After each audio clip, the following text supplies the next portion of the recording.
This seminar is entitled Mar Yeshua, the Unknown Jesus. It's also the title of a book that I am writing and will have published soon after this is out and available on the web. This is the first module. Module 1 deals with introducing you to the resources and the order of studies. These are called Jesus studies, and they're really a rather new thing in biblical studies because in the past, studies of the Bible and of the New Testament have mainly been to support church positions, theological ideas, and human dogmas and human doctrines. But our project is to recover the true historical teachings of the Master Jesus. We may not be able to recover the Jesus of history in that we may not be able to totally understand a lot about his biography and who he was and what he did, but we can understand the historical teachings of Jesus, and that is what this module and what this seminar are about. Now, we recommend certain study materials. This book by Bart Ehrman is what we use in the diaconate studies for the home temple when we introduce people to New Testament studies. It's excellent, it's modern, it's scholarly, and has a lot of good material. People find it a little difficult to read and a little dense sometimes, but Ehrman also has recorded many lecture series available on tape and DVD and so on, and I recommend him as an example of a good modern New Testament scholar. There are many, many others who have written excellent New Testament introductory books too, books that are used in theological seminaries and universities. However, do not get a hold of and use so-called fundamentalist Bible study materials. These Bible study materials are very tendentious. They're written to support theological points of view that are not even biblical, although people think they are. They're based on a lot of misunderstandings from fundamentalist churches and things who try to suit the text to their own human ideas. So you're not going to get behind history. You're not going to get into the historical teachings of Jesus using that kind of material, although the fundamentalist texts have done one thing well, and they came along into this quite late in the game, but long after the liberal scholars and universities and things had started doing textual criticism, that is called lower criticism, to determine the oldest and most authentic texts of the Bible that we have from the tens of thousands of papyri and other things that we have been able to recover. They did jump on the bandwagon and do have some decent textual critical materials. However, to really understand exegesis, hermeneutics, and the historical teachings of the Master Jesus, which are Jewish teachings, you do have to go to more scholarly sources. So I have provided some useful links for biblical studies at the www.hometemple.org site. You go to the pages that deal with the program of studies and the curriculum, and you will find a link at the top for resources, for study resources or study links. This is the actual website. It's www.hometemple.org/resources, all in capital letters, .htm. And that's where you'll find links to many, many excellent resources on the internet, resources that you could spend months going through.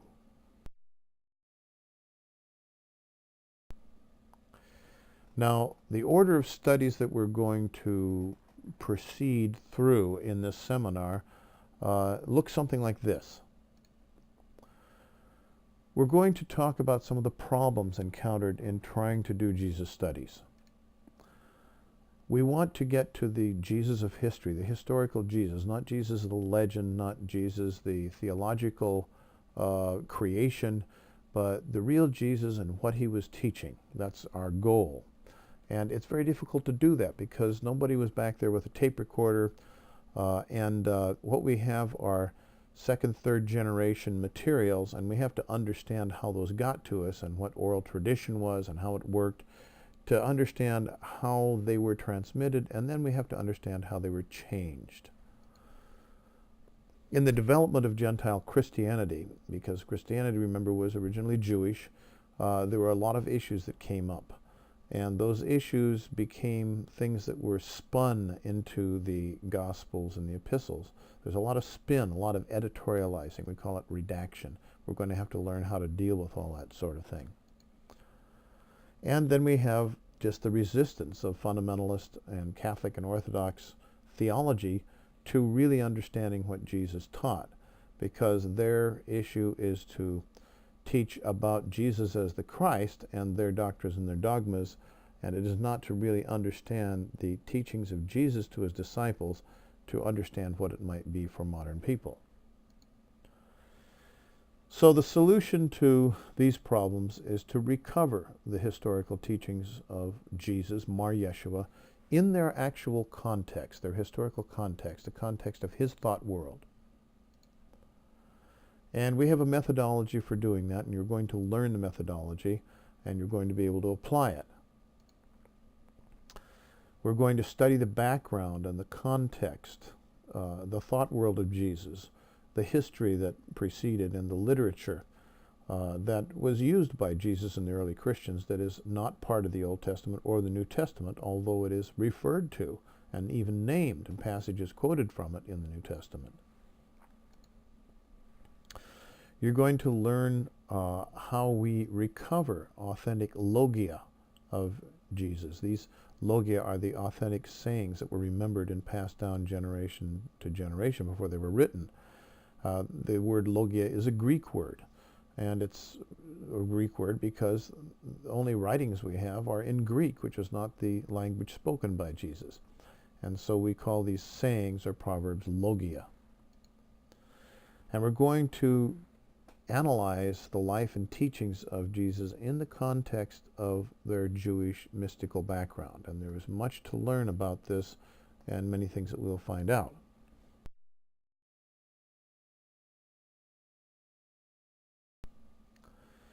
So the topics of study proceed in this fashion. We're going to look at sources for the authentic teachings of Jesus. Now, these sources may be in the New Testament, and they can be outside of the New Testament. Things in the New Testament are part of what we call the New Testament canon, and so they are canonical. They are approved writings of the Christians, but there are also non-canonical sources, many of which have been discovered recently in Coptic and in other languages, and they have contained many valid and important sources for the teachings of Jesus. In fact, for the inner circle teachings, or the secret teachings of Jesus. And we're going to take a look at redaction criticism. Redaction is a process of editorializing that any writer goes through when he writes something down. And when the Gospels were written and the epistles were written, there was a spin that was put into them. There was the point of view of the author and his particular Christian community that you will find in Gospels and epistles and apocalypses, and they're each different.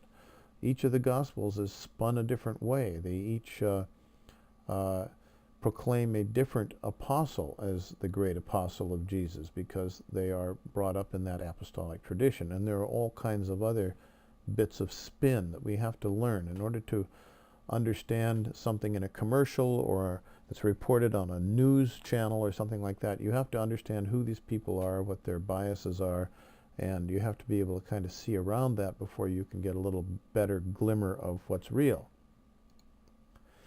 And we're going to learn some critical methodology for recovery of the authentic teachings of Jesus that you will then use later when you, if you are going to take this course for credit towards the Bachelor of Divinity degree. You're going to be doing some of your own work, your own exegesis and hermeneutics, and you're going to be applying some of these methods. Now, we're going to spend a lot of time understanding the context of the historical teachings of Jesus. We're going to understand the world that Jesus lived in, the many different points of view about the Messiah and things like this. There were many schools of mysticism that Jesus shows evidence of having been connected with. One of the most important is the inner and secret knowledge of Merkaba mysticism, ascent to the throne of God. In the Second Temple period, the Second Temple means the period of after the Babylonian captivity, when the temple was rebuilt, and so that's the time between the Old Testament and the New Testament. There were Hasidic, Kabbalistic, and wisdom schools in Judaism. Hasidic means Reform traditions in Judaism. The Pharisees were Hasidic. There were Kabbalistic traditions, such as the Merkaba mystic traditions. And then there were the wisdom school, the Hellenistic wisdom traditions. And these all figure very much into our understanding of the historical teachings of Jesus. This period was known as the intertestamental period because after the destruction of Jerusalem and the temple in AD 79, the remnant of the Jewish Pharisaic movement was allowed to regroup in a little city called Jamnia to establish a school to continue Judaism as just a religion, not as a nation. And at that point, they basically put together a canon of Scripture, what we would call the Ancient Testament, the Old Testament. And they excluded all literature that was written after a certain point because so much of that sounded too much like Christianity. By the same token, the early Christians, when they began to put together their canon of Scripture, what was acceptable and what was not, they excluded the same literature because it sounded too Jewish.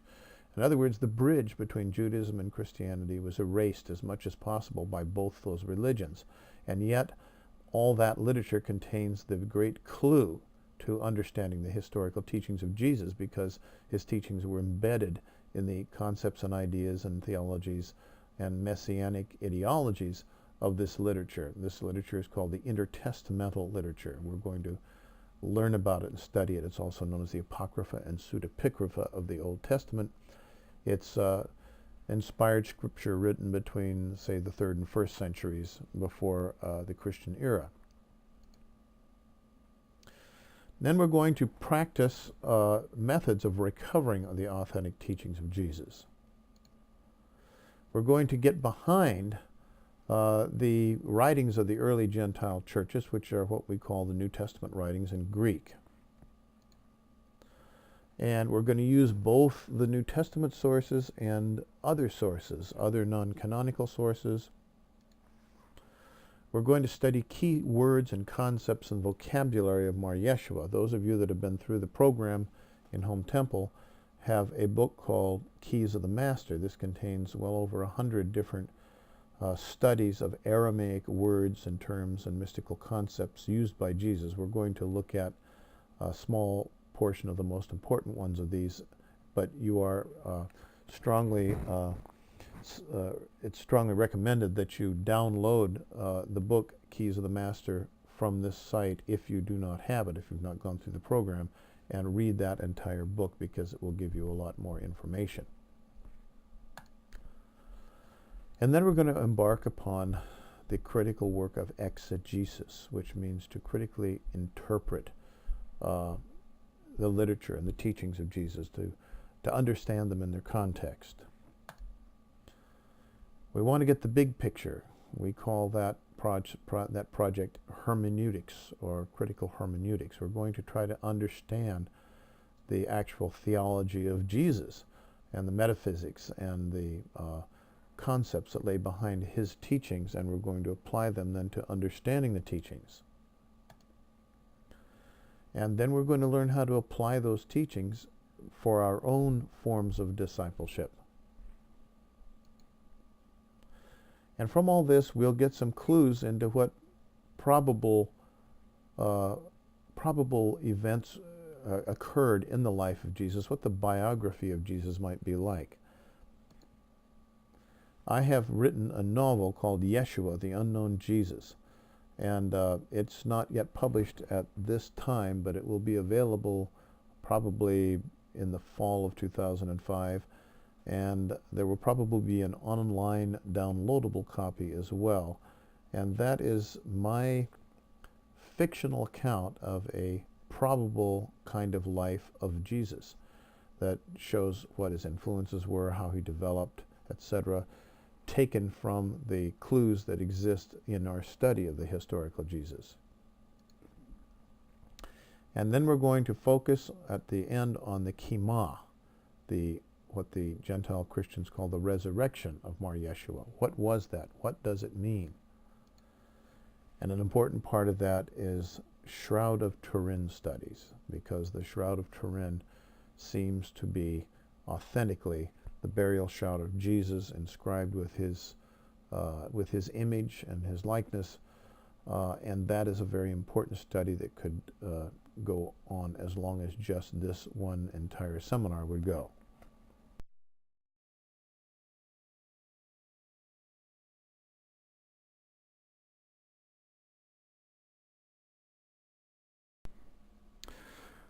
Now, we need to look at the sources that we find for identifying the actual historical teachings of Mar Yeshua in the New Testament itself. One of the earliest sources, and probably the actual earliest written source that we have for the writing of the New Testament documents other than Mark, is called the Q source. It's just the German word Quelle, which means what? and or something like that. It means we don't know exactly what it is, but because we don't have it existing in writing today, but we know that it did exist at the time that the Gospels of Luke and Matthew were written, because it's material the two of those Gospels used and copied from. The earliest apostolic records, the records of the apostles themselves, would come from around the year 40 and the fourth decade of the Christian era, about AD 40. And this seems to be a document that comes from that time.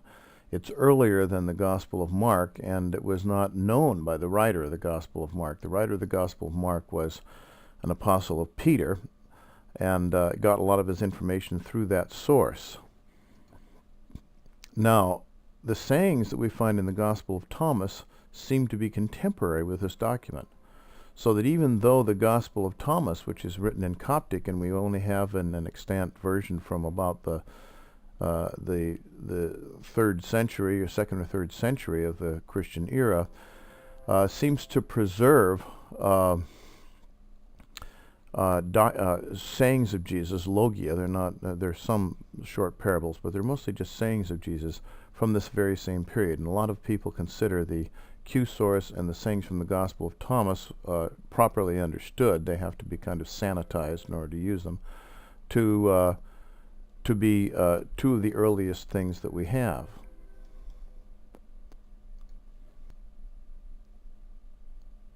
So we will be looking at the material in the Gospel of Thomas and seeing how we can interpret it to understand some of the historical teachings of Jesus. The difference is that the Q source seems to preserve materials that are more exoteric, materials from what Jesus would have taught to larger groups of disciples and crowds that would gather, whereas the Gospel of Thomas seems to be more the inner teachings, the teachings that Jesus would have given to his inner circle of disciples. Now, the next earliest thing we have is the letter of Paul to the Galatians. That's from about the 5th decade. And that's a very important letter. In fact, if you read no other letters of Paul, the most important letter to read and to start with is the letter, the Epistle of Paul to the Galatians. The ideas that are expressed there are very early ideas. Paul was a person who was not part of the inner circle of the apostles of Jesus, but he was a person who was educated by by anonymous members of that inner circle in Damascus and other places. In fact, he was educated for perhaps 14 years before he became active in his ministry. So what he heard from the 3rd and 4th decades. He heard from the 30s and the 40s from direct apostles and disciples of Jesus who were advanced disciples. So he got quite an education before he went out and went on his missionary journeys and started writing epistles like this. And then there's what we call the Markan source. The Gospel of Mark is written in the 6th decade, the 60s AD, by the disciple of the Apostle Peter. And so we're talking about a second generation now, one generation removed from the apostles. And this gospel, Mark's gospel, is used by Luke, the writer of Luke and of Matthew, both of them, as a basic skeleton upon which they constructed their gospel. So Mark was the creative person who came up with the gospel form. Of course, Mark's gospel begins with the preaching of Jesus and the baptism of John the Baptist. Says nothing about his birth and his childhood things and all this sort of thing. But this becomes the basic format for the other two gospels, and the three together are known as the synoptic gospels, Matthew, Mark, and Luke, because they all take the same view of things and the same chronology of things and so on. Matthew, Mark, and Luke are important to analyze, though, for their differences, because even though they might present the same material, they might present it in quite a different way and for different reasons. Luke's gospel is written as an epistle, a long epistle. Together with the book of the Acts, it comprises one very long series of epistles to a person named Theophilus. So the Gospel of Luke and the book of Acts are epistles written by the writer of Luke's gospel. Matthew seems to be written by a group of people, Christian scribes, who are in Palestine and are imbued with Palestinian traditions and know much more about Jewish tradition and Hellenistic tradition. Mark does not. Mark is quite much more familiar with Rome and later on Egypt, so that when Mark's gospel, for example, represents a story of Jesus healing the paralytic who is lowered through the roof of a home, the kind of roof he describes and the kind of tiles that he describes being taken off the roof of the home are roofs that only existed in Rome. They didn't exist in Palestine. There are many, many other examples that show that Mark was not really familiar with the historical situation of Jesus and his apostles, and he was someone who was taught and who was born in another location and who was told stories by Peter, and then he adapted them as best he could.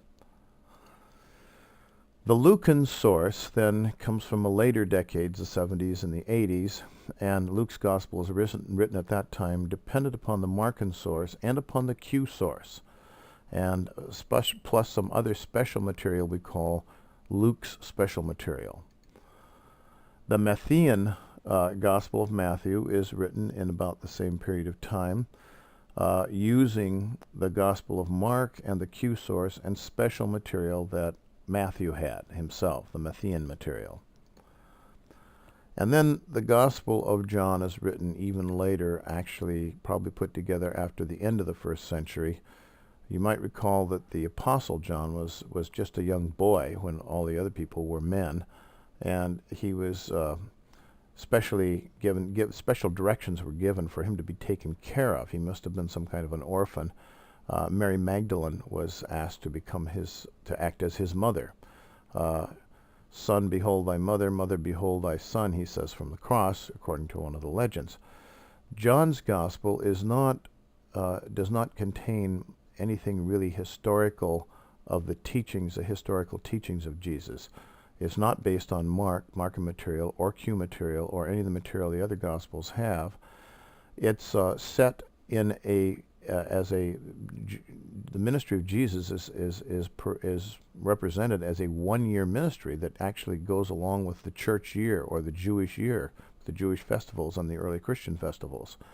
And so it's really a liturgical document, and all the teachings of Jesus and dialogues, long dialogues of Jesus, which of course would have been possible to have memorized and maintained through 3 or 4 generations, those dialogues are all dialogues about Jesus and about interpreting the meaning of Jesus as the Christ, the Christological documents. So most scholars will agree that when Jesus is speaking in John's Gospel, what we're really hearing is the sermons of John about the Christ. When the Jesus of John's Gospel says, "I am the light, and I am the way, and I am the bread," and all this sort of thing, he's not a megalomaniac. Jesus was not a megalomaniac who was declaring himself to be Christ and all these sort of things. Basically, these are sermons of the Apostle John, who is now an old man, taken down by his disciples. And in the book of John, it's the people who write it refer to themselves as we, and it says, "We know these things are true because the witness who gave them to us is true," and all this sort of thing. So John's Gospel is not a real good source for the historical teachings and sayings of Jesus, but it's good for some other things. Then we have what we call the Pseudo-Pauline and other epistles, the epistle to Timothy and other kinds of things, the epistle to the Hebrews, which were pretty clearly not written by Paul. There's a small group of perhaps 5 of the epistles. The Corinthian epistles, 1st and 2nd Corinthians, are actually made up of about 5 or 6 letters, and so on.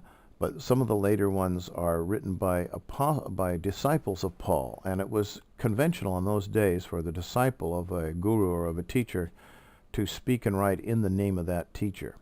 So it would be the letter of Paul to so-and-so, although it was written by a disciple of Paul, and so on.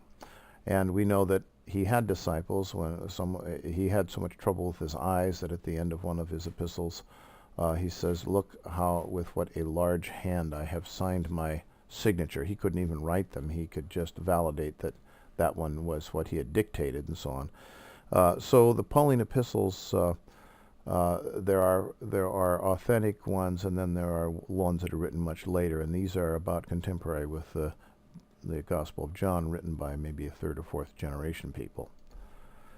And then we have even later things that are added to these Gospels. We find this out by looking at the textual tradition. The earliest texts we have of Luke and the papyruses and so on are very short as a Gospel. And this happens with really all the material in the New Testament. As a century passes, the more material is added to them, and more material is added. For example, the story of the woman caught in adultery that everybody loves so much is a story that doesn't even come into any of the Gospels until perhaps in the 2nd century. And this expanded text, which adds all kinds of apocryphal things and invented stories, or perhaps legends that were passed down and maybe have been historical, but were not presented in the original Gospels, and later scribes thought they should add them in.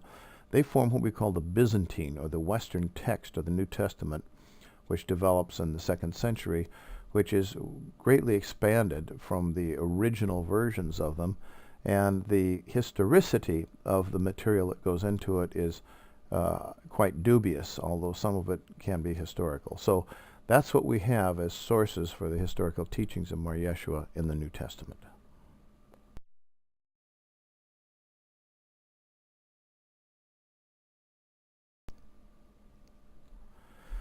But there are sources also outside the New Testament that we need to look at, and they're very important sources. For example, the New Testament Apocrypha. These are this is the Christian literature that was produced from the latter part of the 1st century into the 3rd century, that consists of Gospels and epistles and Acts and Apocalypses.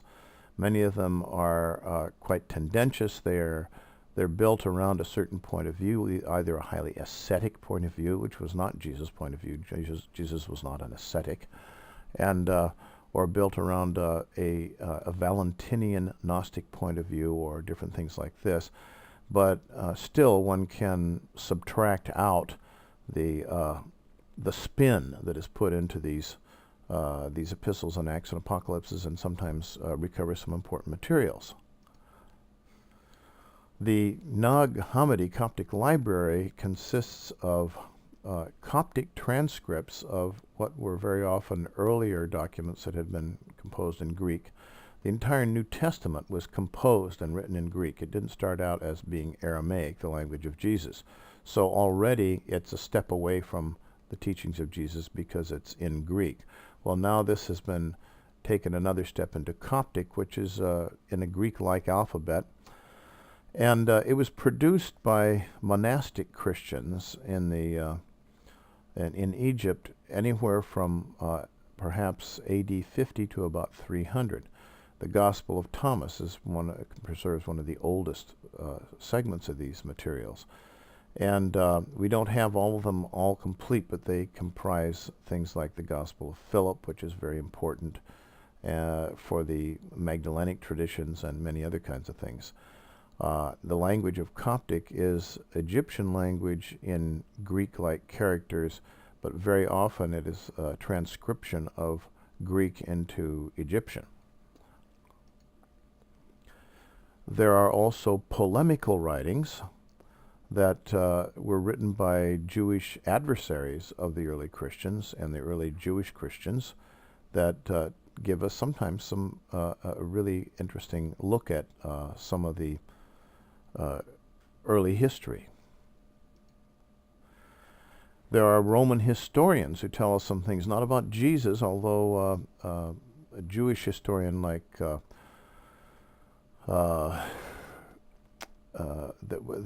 from Alexandria, like Philo, will tell us some little bits about Jesus and the early Christians and so on.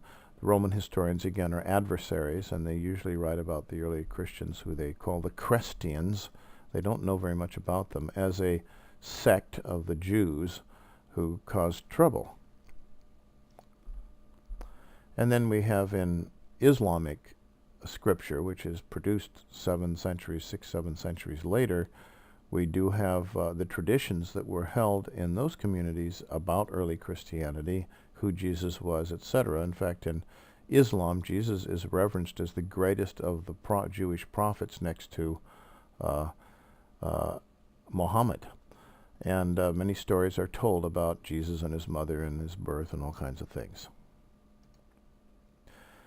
And there are many early churches beyond the Roman Empire that preserve legends. There are purportedly written legends about Jesus in India, Saint Isa, which have never been produced, are supposed to be among Tibetan writings. There are also legends of Jesus being, or his mother, or Mary Magdalene being in England or Gaul, and different kinds of stories about that. There is one other really important source, though, and these are what we call the Apostolic Fathers. These are the earliest writings that were the parts of the New Testaments of many of the early churches, and they contain documents that we no longer have in the New Testament, but were parts of the New Testament scripture at one time, like the letters of Bishop Ignatius on his way to martyrdom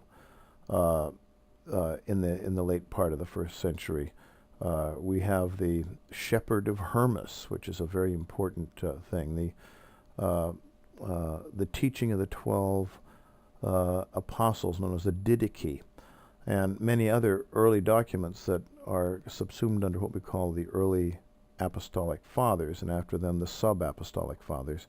These are very important bits of literature that we can find some things that are mostly about Christianity, but may sometimes contain little nuggets that can be used to understand history.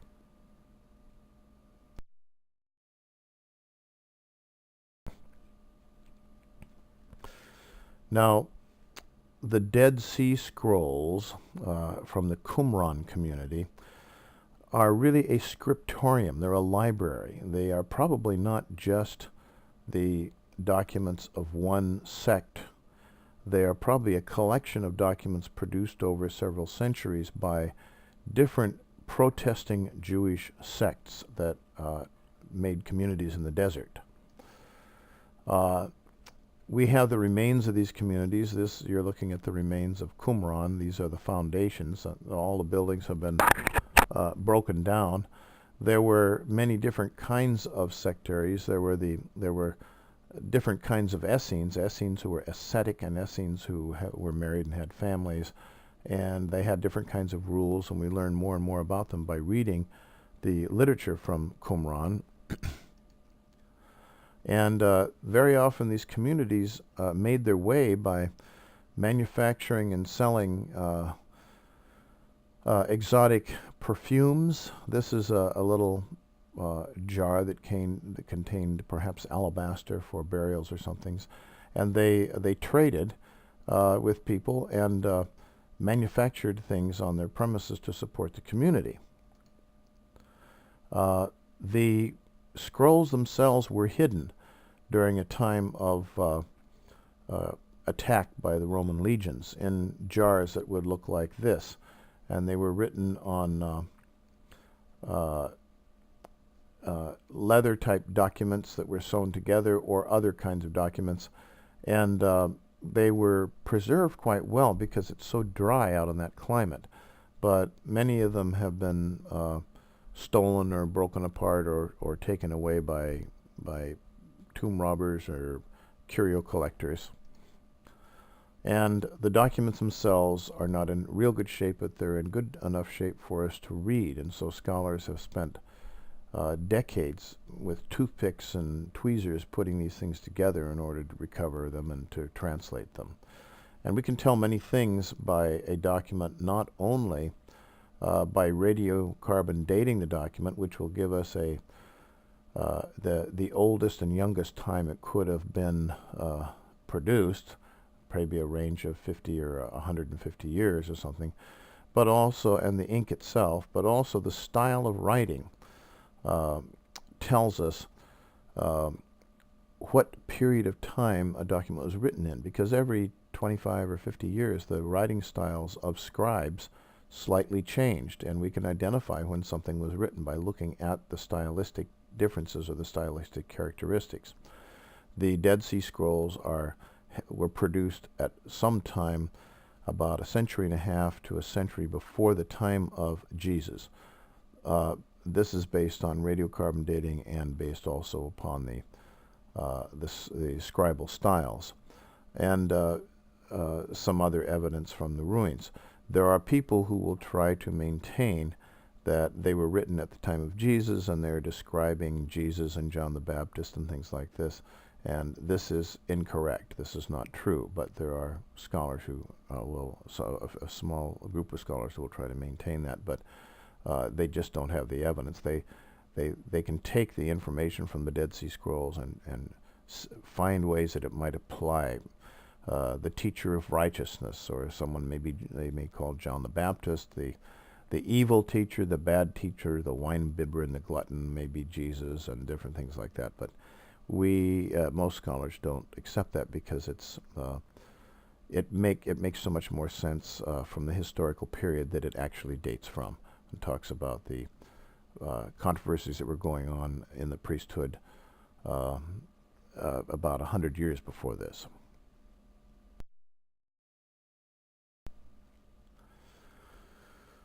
Now, there were many kinds of communities that were protesting communities that actually withdrew from Palestine and lived in the desert. And they produced the literature we call the Apocrypha and Pseudepigrapha of the Old Testament. You see, the documents that we have of the Old Testament are assembled at the return of the exiles from the Babylonian exile in the 6th century BC, 5th century, when we have the recolonizing of Jerusalem and the temple by Ezra and Nehemiah, and scribes and priests then have put together a lot of the literature from Israel and Judah to preserve the religion. And to that gets added many other things, the traditions from the prophets and so on. However, that stream of literature continues all the way through the time of Jesus and beyond. But when Jewish rabbis, after the destruction of the temple and of the destruction of Jerusalem in AD 79, gathered at Jamnia to start a Jewish academy, which is all they were allowed to do after the destruction of everything, they decided not to accept the literature that came during the period between Christianity and Judaism, which is for about 3 centuries, 1st, 2nd, 3rd century BC, because it sounded too Christian, because there was so much stuff in it that sounded like Christianity or Messianic Judaism. And the Christians, when they made their canon or their official list of what would be in their Bible, they excluded the same material, what we call the Apocrypha and Pseudepigrapha of the Old Testament, because it sounded too Jewish. And in fact, it's the most important literature we have for studying the historical teachings of Jesus, because it's the literature that was really most important to Jesus, that he read and that he quoted. It's even quoted in the New Testament several times, books of Enoch and things like this. Now, the communities who produced these things were part of a movement. If we take a look at this diagram, here we're looking at one kind of stream of Judaism that happens in Palestine in the 6th century BC, where the ancient Israel has already been conquered and destroyed, and now Judah survives until finally it is conquered by the Babylonians, and the Jewish priesthood and the Jewish princes and all the educated people are taken in captivity over to Babylon. This is Palestinian Judaism. Now begins what is called the diaspora. This is where Judaism makes its contact with Persian religious cosmology and cosmogony and mythology, and where the books like the book of Genesis eventually get put together, and documents are sewn together, put together. So, for example, we have 2 accounts of the flood of Noah. In one of the accounts, he takes animals 2 by 2, and in the other account, he takes animals 7 by 7. We have 2 accounts of creation. We have one in the 1st chapter of Genesis and another one that happens out in the desert, and it's sort of a parallel account. Well, all of these things are just kept and parallel and kept together and put to form what we eventually will call the Pentateuch. And the influence on Palestinian Judaism of what happens in the diaspora is very powerful. The creation myth of the Babylonians says that in the beginning there was a council of gods, and light emanated from this council of gods, and from that they they started the process of creation and so on. The Jewish scribes and priests in Babylon were for the first time ever confronted with the issue of creation. They'd never thought about it before. It hadn't been an issue. And they were really confronted with the issue of astrology and stars and things, and this had not been a tradition in Hebrew religion. And so in the book of Genesis, you'll hear that God put the stars in the sky for signs and indications of things and so on. And they will say, well, yes, here's how the world was created in 7 stages, just as the Babylonians say, but it's a little different. It was not a council of gods, it was just one God. And light didn't emanate from him. He actually spoke a word and created light from his voice in a prophetic way, and so on. And so the story of creation that we have in the book of Genesis is a Jewish correction and commentary on the Babylonian creation themes. And it gives a structure to what will become the Jewish creation story, which will become the basis for Kabbalistic and other mystic speculation and so on. Now, during this period from the 6th to the 3rd centuries BC, we have the Sopharim. These are the scribes, the people who are copying down Jewish literature, preserving tradition, and making something like a Bible, but it's different collections in different places. We also have a lot of Jews that choose not to come back to or live in Palestine, who live in other places and are Hellenized. They speak Greek, and they even translate the Jewish scriptures as they have them into Greek and into what is called the Septuagint. And the Septuagint is a very important thing because it taking the the Hebrew, and in some of the later books like Daniel, the Aramaic of the Old Testament, and bringing it over into Greek, the words that are chosen to bring it over very often are Kabbalistic and mystic words.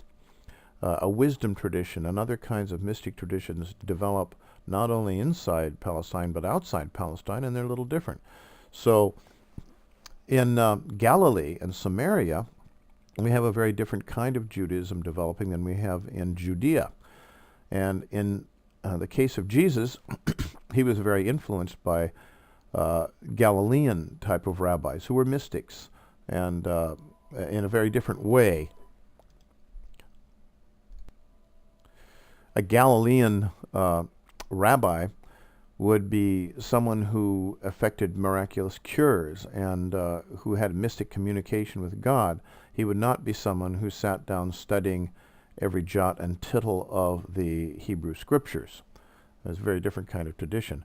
So in the 3rd century, we have a great development of things that occurs because we have of the political events that occurred at that time, and eventually the Hasmonean dynasty that develops after, again, Jewish territory, and the Jewish territories are attacked by Persian forces, and the Jews win their independence.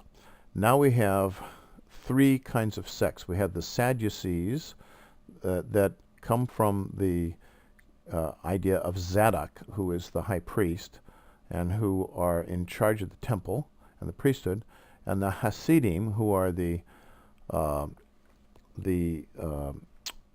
Orthodox Jews, so to speak. They're the ones who are more ascetic, and they believe strongly in practice rather than so much the manipulations of the divine through priestly things. Remember, in the older periods of time, we had we'll learn about the conflicts between prophetic and monarchic Judaism. One is very much temple business and priest business, and the other is ethical, moral, individual contact with God business, and that's the prophetic thing. Well, the Hasidim continue this, and out of them develops the sect that we know as the Pharisees.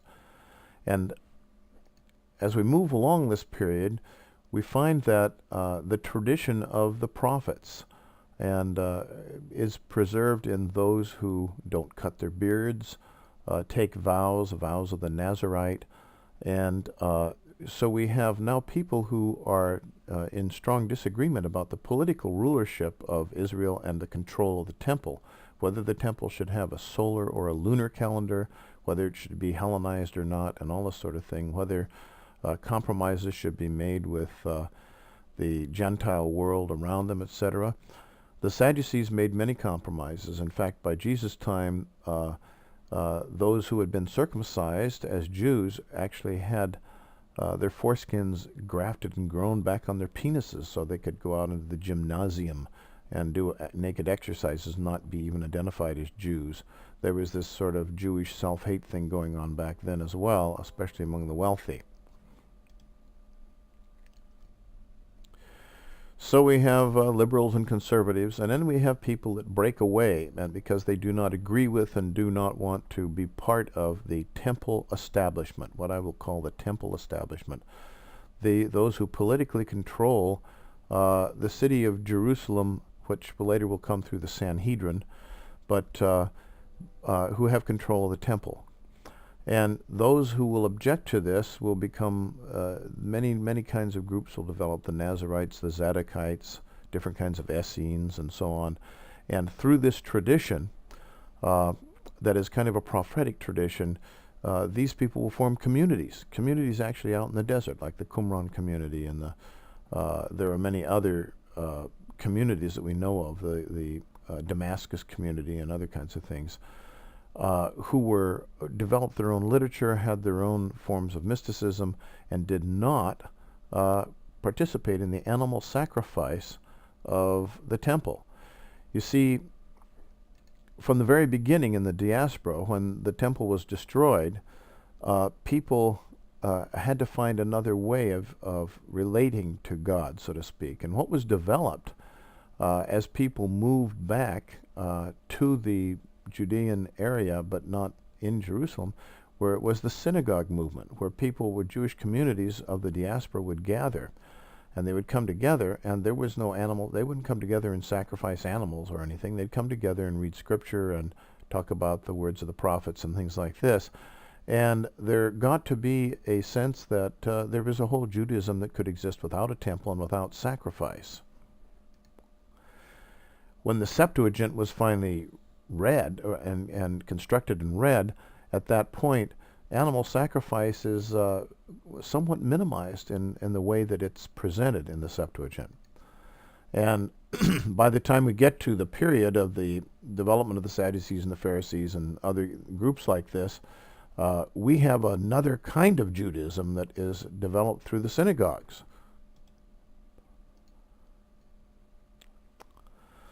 And we have another kind of literature that's being produced. And this is about the time that we get the great production of literature from these various different sects and sectarians. There, for example, the wisdom literature, the wisdom of Jesus ben Sirach, which is Ecclesiasticus, the apocalyptic literature, and so on. So we have now the development of a whole different kind of priesthood or liturgical way of operating. These are the baptizing sects. These are people who do not sacrifice animals. In fact, some of them are even almost vegetarian. They involve themselves in purifications.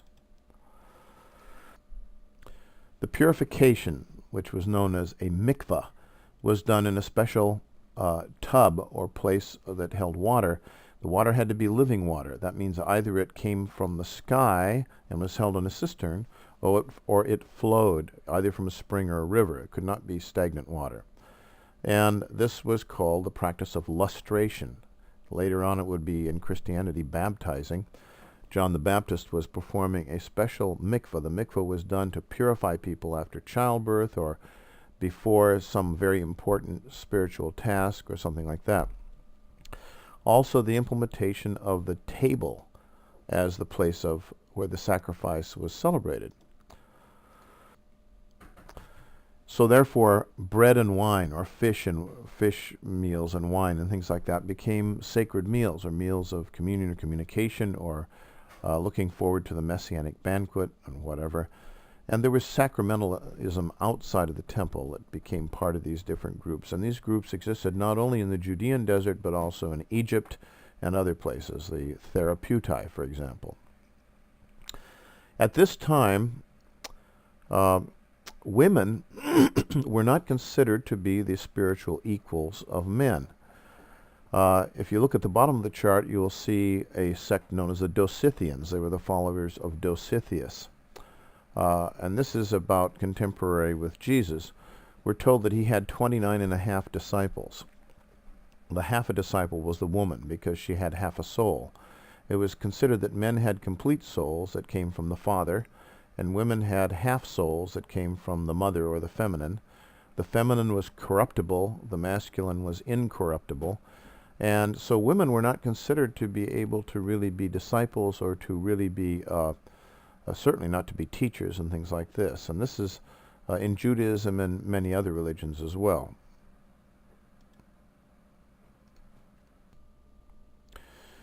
The other thing to note is the development of those who were zealous for the reestablishment of the glories of Israel. The Hasmonean dynasty, which was founded after the Maccabean revolt,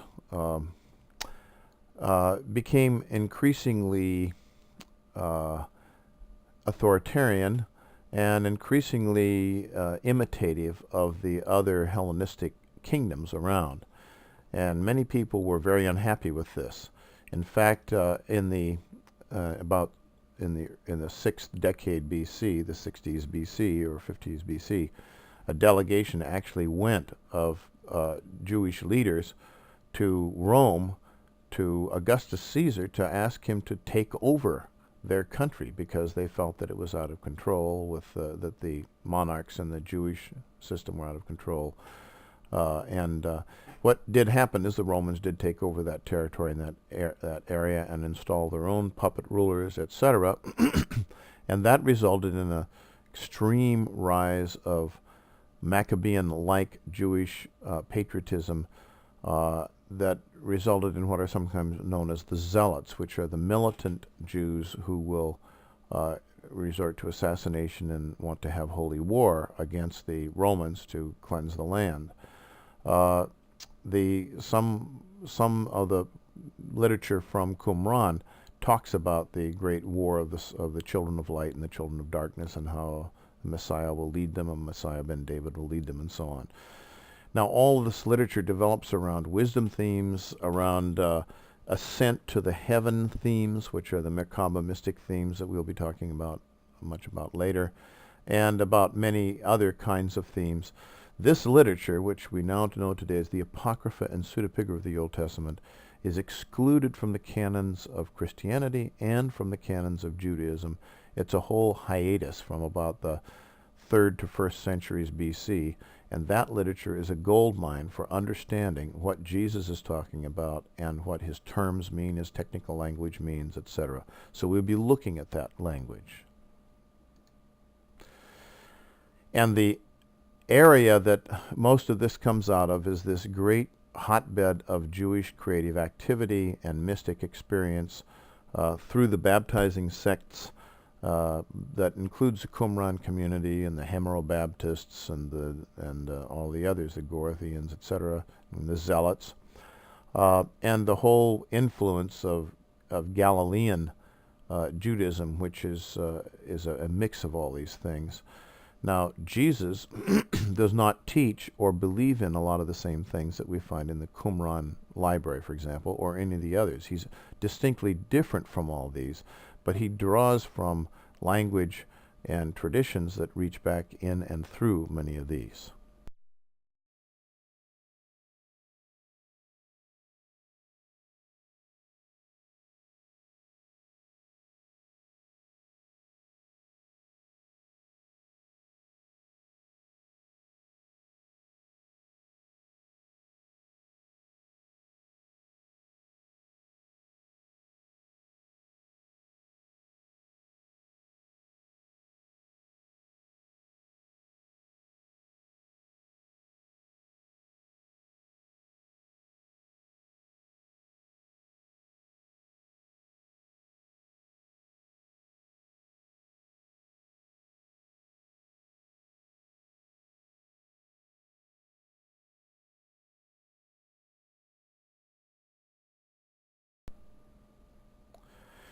Now, there are also historical data that comes to us through Josephus and Philo and other historians, Jewish historians and others. We know that there were wisdom schools. They were called the Sopharim, and that means the wise ones. That existed in the diaspora. These are the ones that didn't have a temple, and they had only synagogues, and so they were very immersed and involved in Jewish literature and the study of Torah. The Pharisees, which were the Hasidic sects that were native to Jerusalem and Judea, in that area of Palestine, worked very much in lockstep with what is in the New Testament called the scribes, who would be the Sopharim. But they also had a great deal of Haggadah, a great deal of legend and stories that they believed in, very importantly, and brought them some ideas that were different than, for example, the Sadducees, like the concept of resurrection after death and so on. And they accepted a large amount of this. All the literature that was produced in this period, the Apocrypha and Pseudepigrapha, was holy literature to the Pharisees, and they accepted it as being inspired, whereas the Sadducees accepted only the first 5 books of the Old Testament. Sadducees were basically the main element of what we call the Jerusalem temple establishment. They were the ones in control of the priesthood. Later on, the politically appointed high priest appointed by the Roman ruler, or the puppet Jewish ruler, would come from the Sadducees. And the Sadducees were not really at odds with the Pharisees, but the relationship between Pharisees and Sadducees was sort of like the relationship between Republicans and Democrats. There were 5 or 10 Democrats for every Republican, but the Republicans retained powerful control. So there were many, many more Pharisees and Sadducees. The Sadducees were the rich and the ultra-rich. There were some wealthy Pharisees, but they were more representative of the religion of the people. But there were many people who were not religious. They were not practicing Jews, and they were called the Am Haaretz, the people of the land. There were zealots. These were rebels, and they were very often based in Galilee and out in the desert, and they wanted to establish Israel as not someone with a king or with an emperor, but as under a theocracy, as the prophets had envisioned. They wanted to reestablish the prophetic ideal. No census, no king, but basically kind of a cooperative league of people and areas, and they were willing to fight for this. There were Essenes who are presented to us by Josephus as very much like Greek philosophers in white robes, Pythagoreans and so on. They were people who inhabited Qumran and built Qumran or some of the parts of Qumran community for some time. There were ascetic Essenes, and then there were married Essenes. Could be Essenes that actually just lived in the community and in the town and had businesses, and there were those who retired to the desert and lived in the community there. And they weren't all necessarily uniform in their ideas about things. The Therapeutai, literally in Greek, means the healers. This was a group of people who had probably had contact with both Egyptian priesthood, perhaps Hermetic priesthood, and possibly Buddhist, the naked philosophers, the gymnosophists who had migrated and brought their message from Asia. Nazarites or Nazirites or Nazarenes or Nazoreans, these are terms that are used, and we not clearly identify exactly what the differences might have been between them. It's not when Jesus is called Jesus of Nazareth, it doesn't mean he was a Nazarite. And a Nazarean was a form of actually sort of Gnostic that adopted some Gnostic-like points of view. But a Nazarite originally was just the name of a person who made the vow of a Nazarite. It was the vow to be like a prophet, to not cut a hair on his head, and to serve God for his whole life. And Nazarites were not married. They didn't marry. They were ascetic. Before the time of the Sadducees, there were the Zadokites, and the Sadducees kind of developed from that. They both come from the same word, Zadok, the priest Zadok.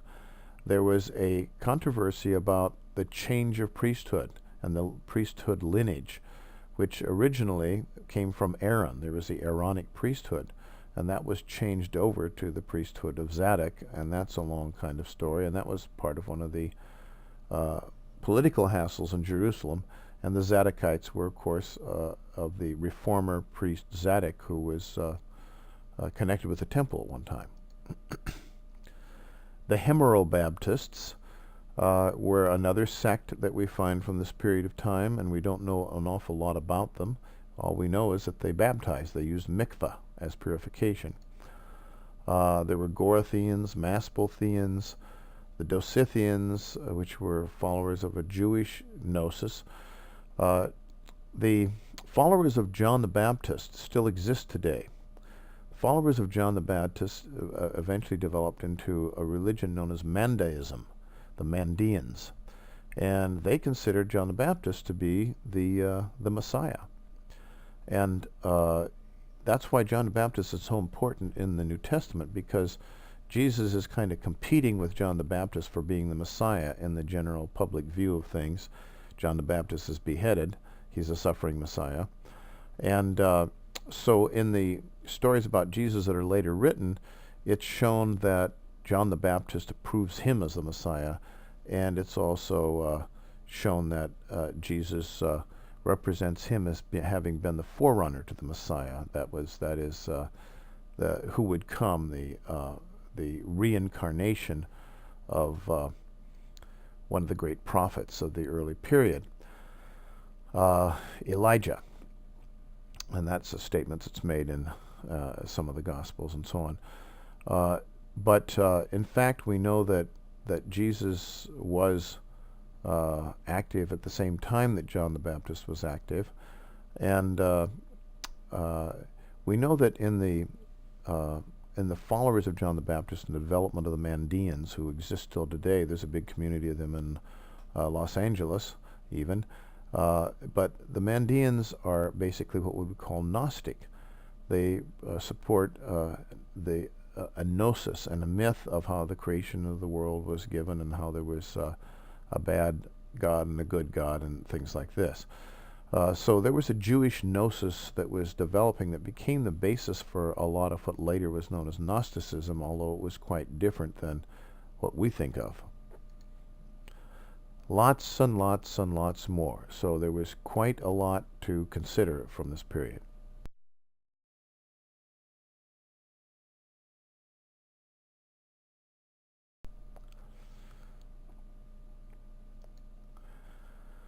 Now, Alexandria was a great center for the diaspora, for the Jews who were not living in the Holy Land.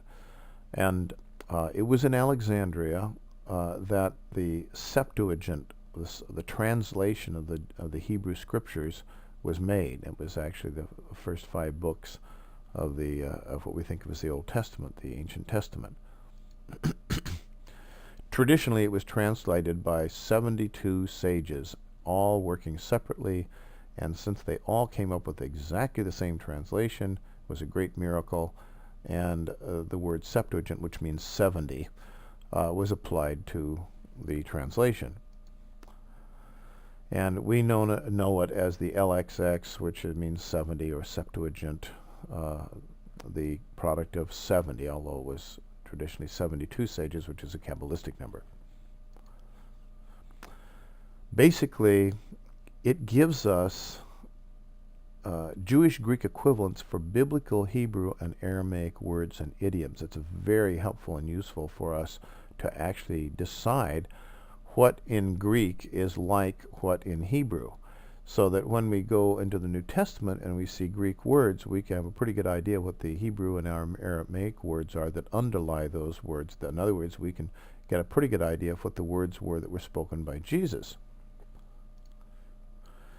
And it contains significant indicators of Kabbalistic ideas and Kabbalistic interpretations that were current a century before the time of Jesus, and helps us to understand the Jewish mysticism of the period.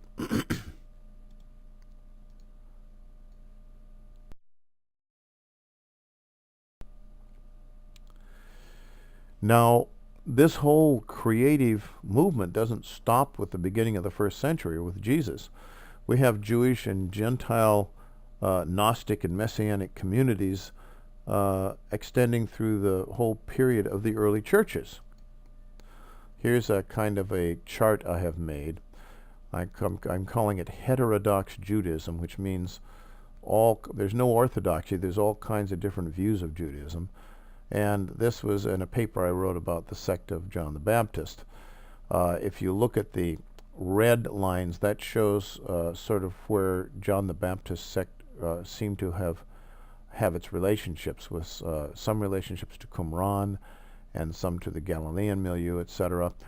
And it continues through history, through influencing various Gnostic schools and founders like Carpocrates and Valentinus and Marcion, all the way through the development of the Mandeans, who continue up to the present time and are a regular treasure trove for understanding ancient Jewish Gnostical concepts. But we have many other branches of things we need to look at here during and after the time of Jesus. First of all, the Sadducees and Pharisees, who figure prominently in the New Testament narratives, are in Palestine and in Jerusalem, and they are controlling the area through their political organization known as the Sanhedrin.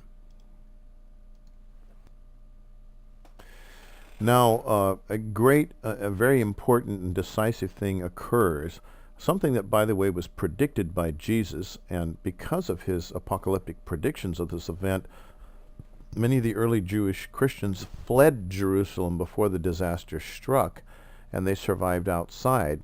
Some of the early Jewish communities even going into the desert areas that later contained Jewish Gnostic sects that informed and inspired the development of Islam through their contact with Muhammad. So this event was a destruction of Jerusalem, the siege of Jerusalem, so vividly described by Jewish historians, in which people were starving to death and having to eat bodies and flesh of dead people and things like this. At this time, when Jerusalem was under siege by the Romans and the temple was taken over by the Romans, the Sadducees and Pharisees were part of a Jewish political group, the Sanhedrin, that control things. Notice that the line of the Sadducees comes to an abrupt end at after AD 70. And this is after the time of the destruction of Jerusalem. The entire sect is destroyed and its power is destroyed. But who survives? The Pharisees survive. And the Pharisees survive through remarkable stories that we'll tell in a later version. And the Pharisees become the rabbis, and they become the Talmudic tradition, and they establish the Jewish yeshivas, and it is through Phariseeism that modern synagogue Judaism survives today. But look what else ends. The Church at Jerusalem, the Church of James, and perhaps associated with a church known as the Nazarenes and some others, comes to an abrupt end at AD 135. What happens at AD 135? Well, at AD 135 is the second Jewish revolt that ends in failure. At the end of the first Jewish revolt, we have the mass suicide at Masada. The end of the second Jewish revolt is led by one who is designated as the Messiah by the great leader of Judaism at that time. And he ends up, he's known as Bar Kokhba, the son of the star, because it has to do with the star prophecy and so on. And he is defeated. And after AD 135, the temple is destroyed, and Jerusalem is now off limits to any Jews. The Jews are no longer able to live in the Holy Land. The diaspora becomes permanent and definite, and there's no longer an option. There's no longer a temple. So synagogue Judaism is going to prevail.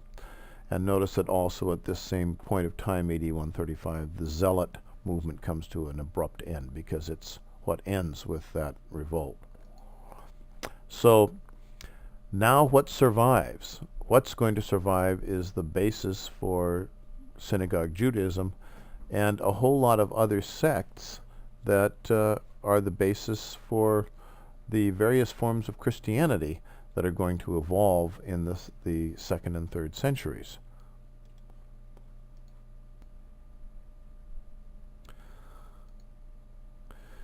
So the Jerusalem church, the original Jewish Christians, the Messianic Jews, really don't survive in history as far as anything we know about.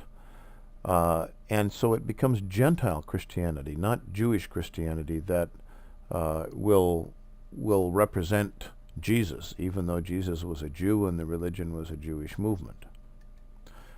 So if we look at the time when everything really kinds of ends for all the traditions that were really historically associated with the teachings and the understandings that Jesus had, it really ends by AD 135. That's completely gone. What's going to proceed into history now is going to be Gentile versions and misinterpretations of these things.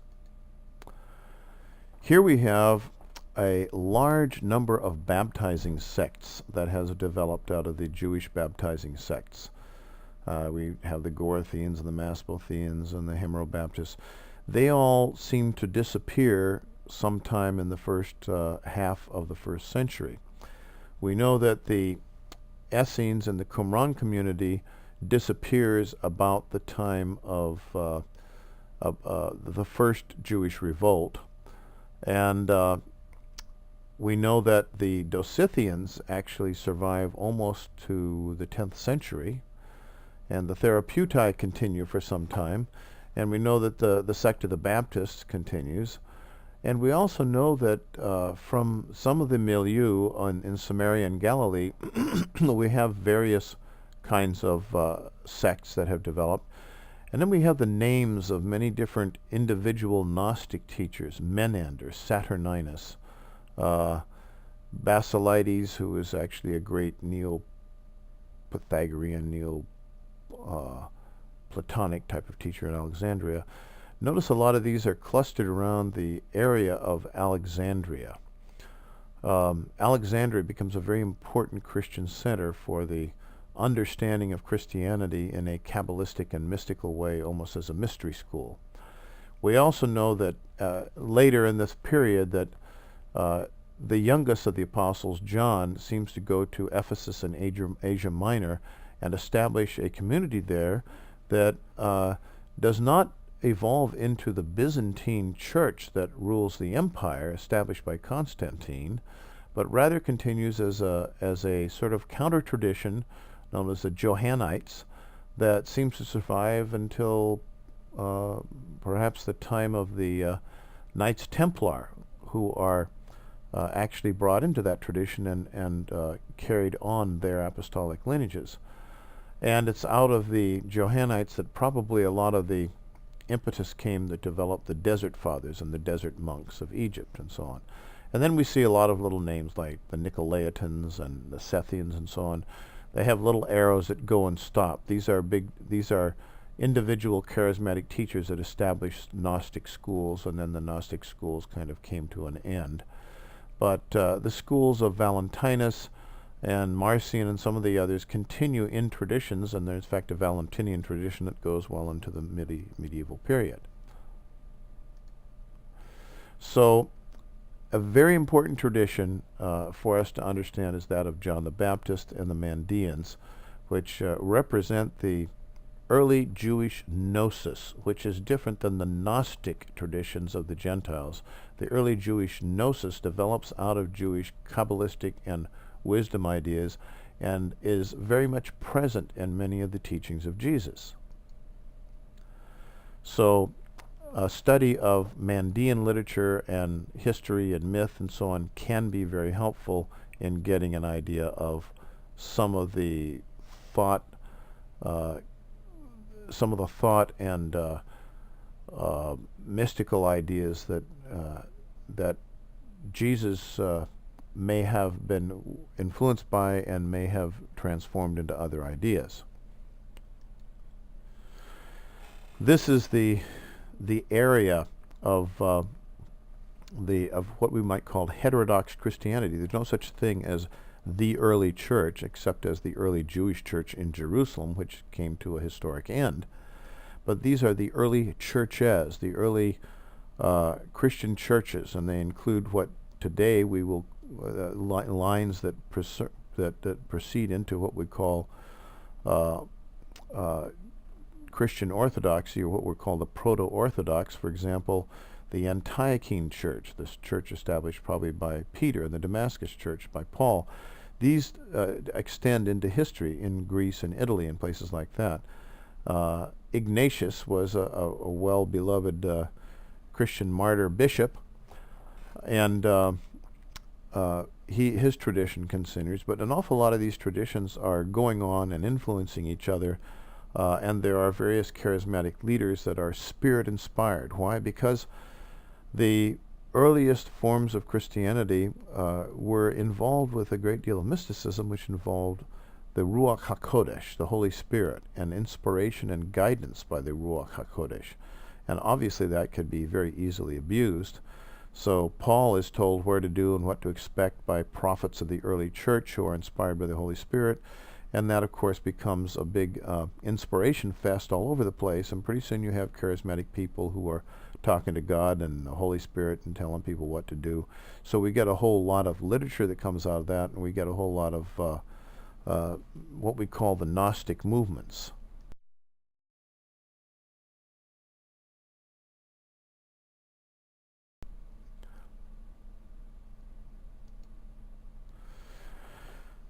Now, the original Messianic Jews, the original Christians, the people who were directly of the first generation out of the apostles of Jesus and out of the disciples of Jesus, formed separated communities. We do know this in the southern deserts that later influenced Muhammad. We know this because Muhammad talks about them, and we know that they flew away from Jerusalem because of the apocalyptic warnings given by Jesus about the destruction of the temple. And so these are the ones of special interest to us. The Mandeans, who can perpetuate the tradition of John the Baptist and still exist today, although their literature is, we don't have any really ancient pieces of literature from them. We have some very late traditions with them, and it's kind of hard to know how to go really back far with that. The Ebionites, which were the Jewish ascetics, they were the poor Jews. They were the ones who lived very often without wives and without money, and were living sort of like later Christian monks would supposed to be living. They were called the poor ones. They were the ones who had given up everything to follow Jesus in an idealistic ascetic sort of way, and they left the areas and they went to other places. The Gnostics, the Jewish Gnostics, we've talked about the different kind of communities they developed in the Hellenistic milieu and were very quickly assimilated into Hellenistic ideas and Hellenistic community and the mystery schools and so on. And then, and these are really important, there were early wandering evangelists like Arius, who went very bravely by himself and sent people whom he ordained and inspired into the territory of the Gauls, that is France, and what we today call France and Germany and so on. And they went unarmed and not even in pairs, although some of them probably did. They went very often just as single people, and they were so powerful as holy men that instead of just being killed by the native people, they were befriended by the Druid priests, and they exchanged knowledge, and eventually out of all that developed what we call Celtic Christianity. But that was not Orthodox Roman Christianity that would later evolve. And later on, that Christianity would be called heretical, and Arius would be condemned as a heretic.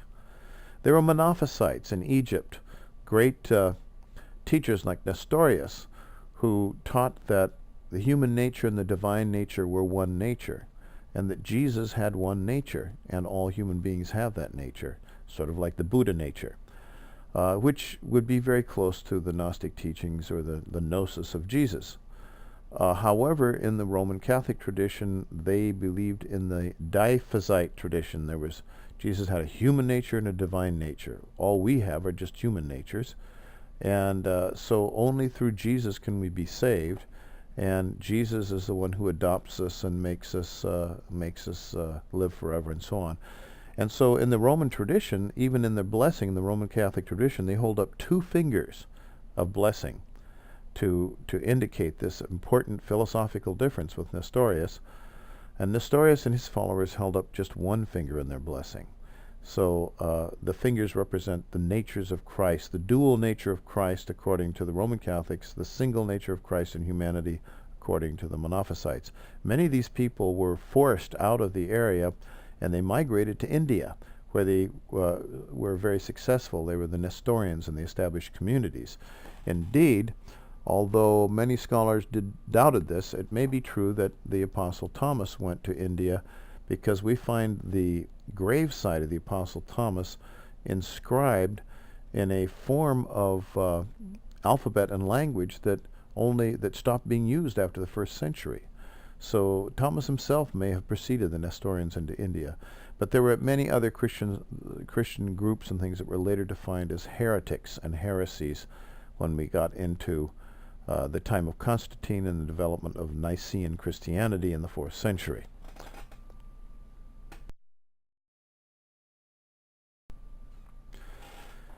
Now the Mandeans, as I say, exist today. They venerate John the Baptist as the Messiah, that is, the suffering Messiah. I suppose we'd call him the Messiah ben Joseph. And they work with the Manda Dahaya, the gnosis, the knowledge of life. They preserve the Jewish gnosis of his sect. And they have some ancient manuscripts, although most of them are pretty late.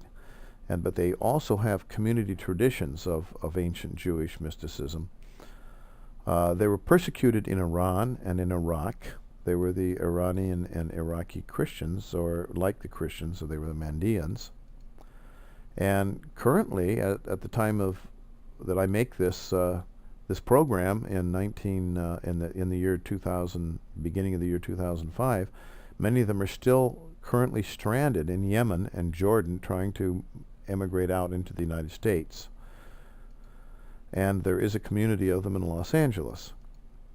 So the Mandean community is a very important key to understanding the historical Jesus, and I hope that scholars and other people who have the time and energy and the resources will work more on learning about Mandean religion and what it preserves that is really ancient.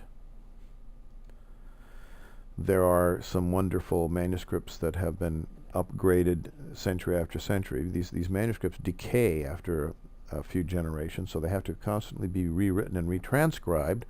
And if they're not retranscribed, they just disintegrate. So what we have are very recent copies of what may be very old manuscripts.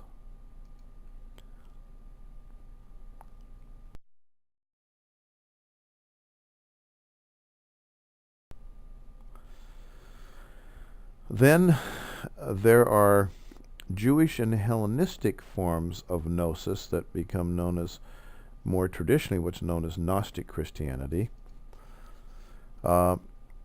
There are many symbols that are used of serpents and other kinds of things. These are astrological symbols, and very often they relate to Mithraism and other mystery cults and mystery religions of the period.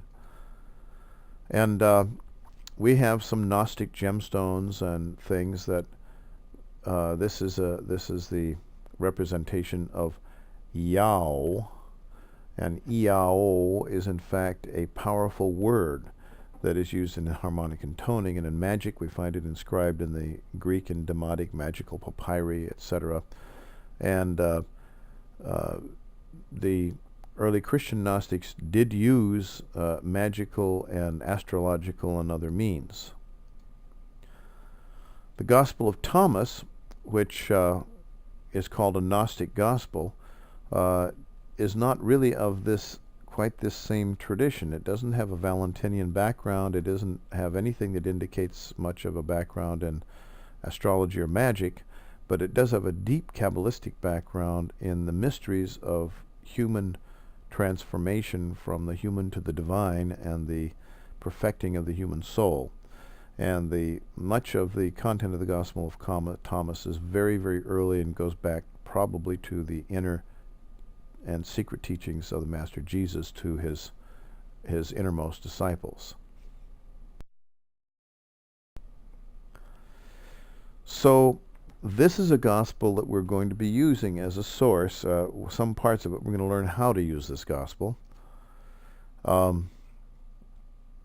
As I say, it's not connected with the technical language of the Valentinians and the Valentinian Gnostics. So it's not really the same thing as we mean when we talk about 2nd century Gnosticism. Rather, it's connected to the tradition of the Apostle Thomas. And the Apostle Thomas is kind of put down in the Johannine tradition. In the Gospel of John, or by the disciples of John in Ephesus and Asia Minor, they tell a story of how Thomas was the weakest of the disciples because he was the doubter. And when the resurrected Jesus appeared, he refused to believe that what he was seeing was the real Jesus. He thought it was a ghost or an apparition, so he had to actually stick his hands into the wounds of Jesus before he would believe. He's the doubting Thomas. But that story is a story that was invented by the Johannites to counter the great veneration that the Thomas Christians held of their founder, Thomas the Apostle. Thomas was known as Didymus, the twin. The name Thomas means twin, or Didymus means twin. And in his tradition, he's the greatest of the apostles, not John, not Peter. And Thomas is called the twin of Jesus.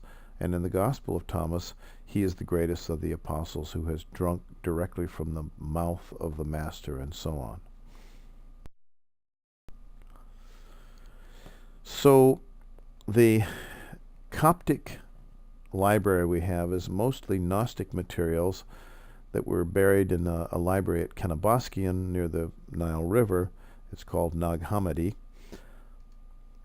And they were recovered manuscripts that had been kept in leather binding and so on, that had not been rotted away because it's such a dry climate, and the sands of Egypt do protect these things. And many of our oldest manuscripts from Christianity are papyruses and similar things that have been preserved in the completely dry, desiccated climate of the desert climate of Egypt near the Nile, where there were monasteries.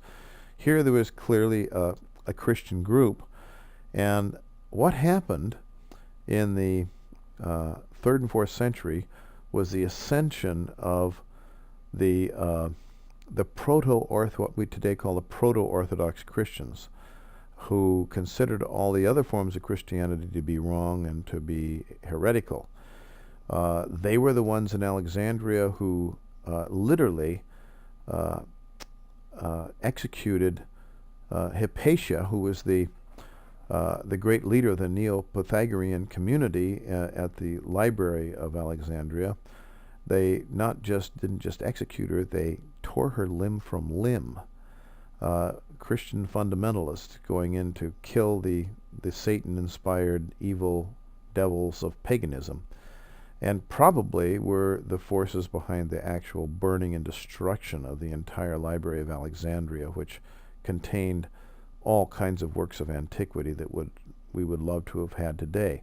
Well, a lot of these things, after the persecutions against the so-called heathen and pagans by the Christians, became intense.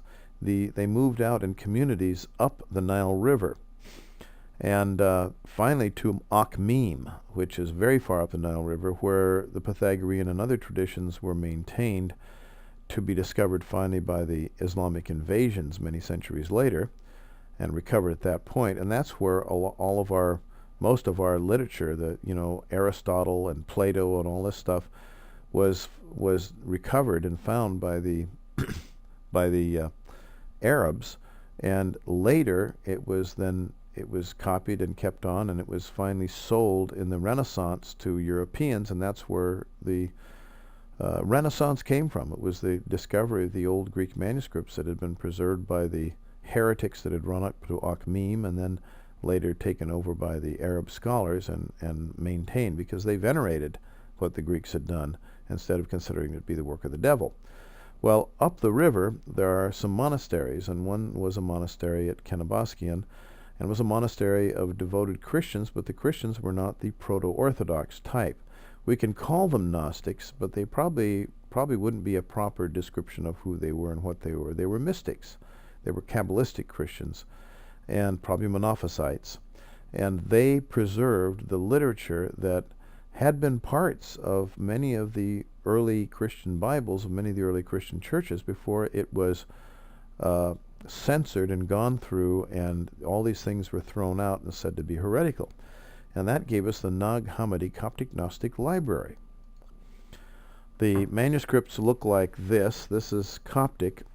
It's a sort of an uncial or large letter version of the Greek alphabet with about 4 or 5 other letters added to make some other Egyptian sounds, but very often it translates Greek into Egyptian. So they really represent Greek manuscripts. Now, I should explain that the Gnostics, the 2nd century Gnostics, and the early proto-Christians had many things in common. And Jesus was considered to be the Lord, meaning it was a term that actually was used in Hebrew to mean God, Adonai, and the Savior, the one who saves humanity from the evil world and the evil forces that rule the world. And in Greek, he was known as Jesus.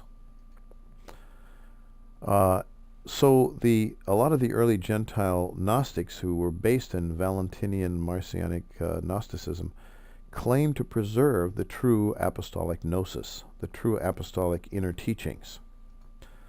And they rejected the God of the Old Testament, Yahweh, the Jewish God, which they said was actually a lower God that had been created by the true God, who was an unknown God. And this lower God was the one who ruled the world and tried to keep human beings in subjection and slavery.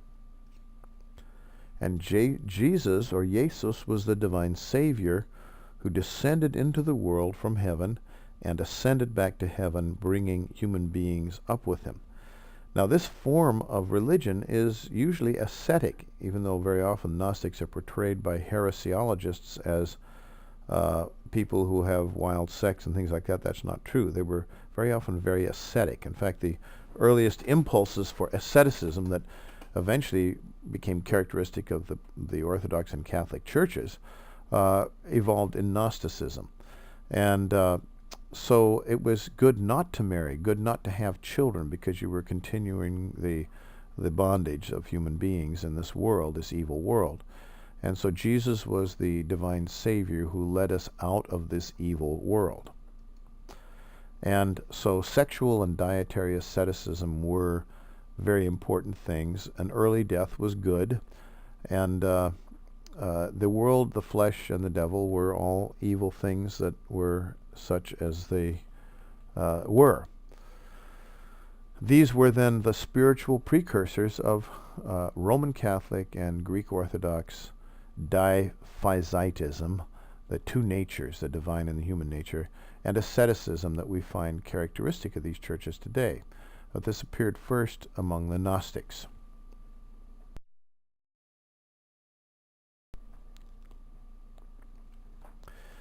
Now, a lot of the early Gentile Christianity, whether Gnostic or more proto-Orthodox, as we would say, was modeled after Greek and Roman mystery cults. And it would be good if you had taken my seminar on the initiatic mystery religions of antiquity, classical antiquity. And this is an image of the face of Serapis, Serapis, also the face of Zeus, and it becomes iconographically an image of the face of God that you will find eventually later inscribed in medieval sculpture and so on, places where making images of God is no longer prohibited. God appears like Zeus with ringlets and curls and a full beard, and a male in his prime, and so on. And Jesus was portrayed very much as was Mithra, or Adonis, as a dying and rising Savior God. And if we understand the earlier Savior religions of the Greeks and the Romans, and especially that began with the Dionysian forms of religion and so on, we'll better understand an awful lot of the terms and a lot of the theological ideas that are introduced in Gentile Christianity, because they're very much influenced by the old mystery cults. In Alexandria, there were Christian catechetical schools. Now, Today, a catechism is something one just memorizes before one receives his first communion or whatever in the Catholic Church. Catechetical means a teaching school. In fact, in early Christianity, one could not be baptized until one had been thoroughly taught what it was all about. Now, in the earliest traditions, people were baptized just like that. There was no waiting period. But by the 2nd century, they were baptized only once a year at Easter, and for the rest of the year before they could be baptized, they had to study in a catechetical school, because obviously, as the knowledge of what Jesus is talking about and what mystic and Kabbalistic Judaism is all about is lost, a whole new kind of knowledge develops in Gentile Christianity that we call theology and Christology and soteriology, and all this has to be carefully taught, and it becomes dogma. It becomes belief, and so what you believe and are taught becomes a scheme of believing, and a scheme of metaphysical knowledge becomes the basis for these religions. And the most advanced and most mystical of them were in Alexandria, and this was the same kind of fun thing one would do to prepare for initiation in the Eleusinian Mysteries, for example.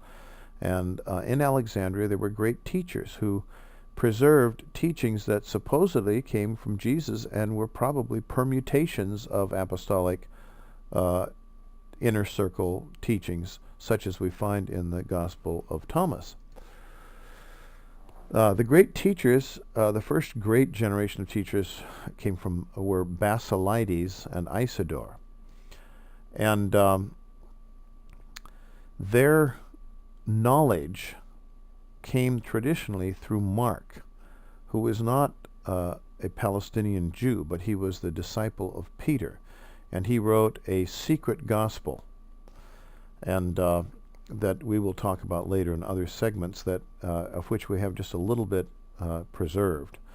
And their stream of knowledge was traced through Peter and Mark. Another teacher, great teacher, was Ammonius Saccas. He was also the teacher of Plotinus in the Neoplatonic school, and also Pantanius, who both of these were teachers of Clement of Alexandria, who was the teacher of Origen.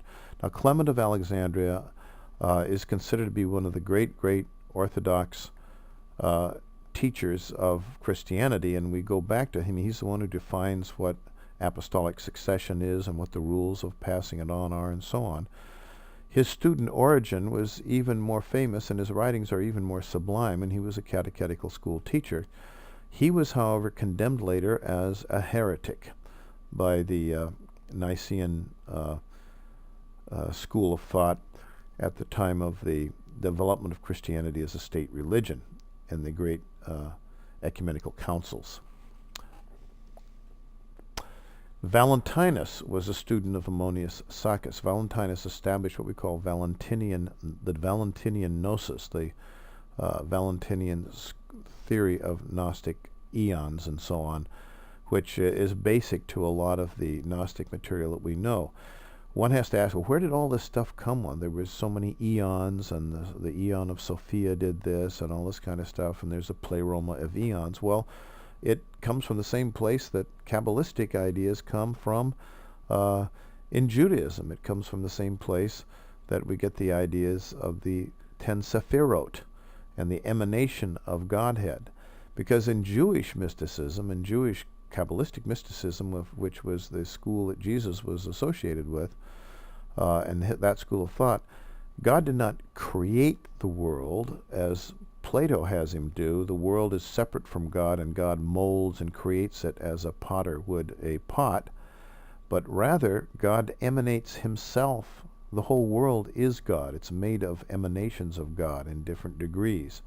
And these emanations come out in different sephirot, and etc. Well, the pleroma of the eons is a kind of a Hellenistic version or view of that Jewish Kabbalistic view of creation, which is totally monistic. There are not two things, the creator and the created, or the creator and the creation. There's one thing. there is God, and all things have God in them, and God is here at our feet and in our fingers and within us. So Valentinus was a student of Ammonius Saccas, and he claimed to have received the gnosis from the Apostle Paul through the sub-apostolic teacher Theudas. And the Alexandrian Valentinians often used the Gospel of Thomas, and so we know it was very important to them. Here is a little map of Alexandria, which is part of the great delta that forms to the north of Cairo. Heliopolis, which was one of the great sacred cities of Egypt, Memphis, and so on. And it was here in Alexandria that a great Christian mystical school and center developed.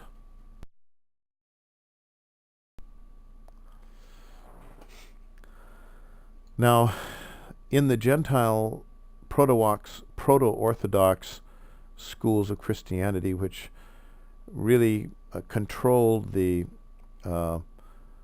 development of post-Nicene Christianity and Roman Catholicism and Byzantine Christianity and Greek Orthodox and so on, Jesus Christ, who's no longer Mar Yeshua, the Master Yeshua, but is Jesus Christ, the Son of God, is the Pantocrator. He's the Pantocrator. He's the one who rules all things. He is now the spiritual God of this world, and he's the judge of mankind. And in the resurrection, he will choose between the sheep and the goats, and he's the ruler of the world. And so this is how Jesus is regarded, sitting on his throne in heaven. And this all goes back to the earliest ideas of Mashiach, of Messiah, from the vision of Daniel, of one like unto a son of man ascending and being given all power and dominion and authority, and so on. We'll talk much more about that later.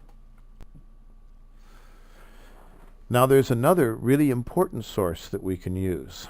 In the 2nd century, there was the language of Syriac, which was exactly the same as the language of Aramaic, which Jesus spoke, but in a different script. Syriac script looks sort of like Arabic. In that language was put together a harmony, or rather put together a translation of the 4 Gospels. And that's where the official 4 Gospels was really kind of developed at that time.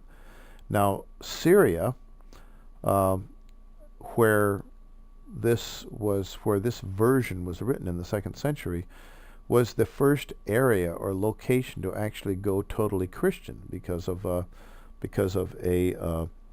king who became converted to Christianity very early on, and the subjects became Christian.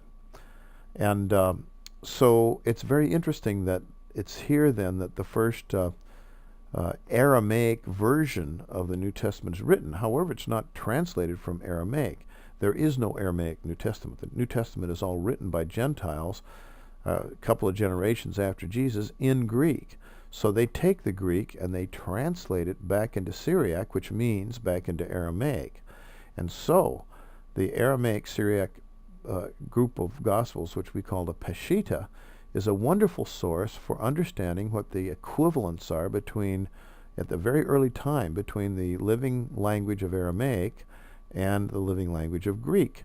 So that gives us another way of looking at the language of Jesus, as it's only given to us in Greek, which he was not speaking, but it's put back into Aramaic in the 2nd century, close enough that just about all the parallelism can be maintained. This is what the Syriac alphabet looks like. It looks sort of like Arabic, but this is Aramaic. This is an alphabet that is actually retranslating the Bible back into Aramaic, and we have some very early versions of this.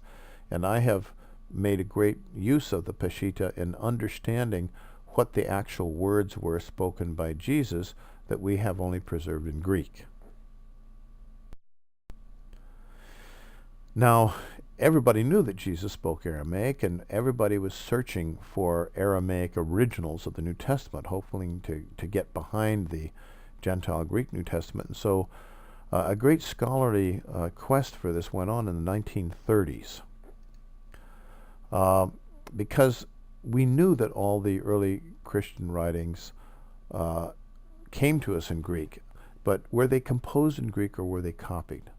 Well, the tremendous amount of research that went on, and there were many people who worked with supposed Aramaic of the New Testament and this sort of thing, we found that in the first place all the Christian writings in the New Testament were in fact composed in Greek. They were not translated over from Aramaic, and they were not composed in Aramaic and then turned into Greek.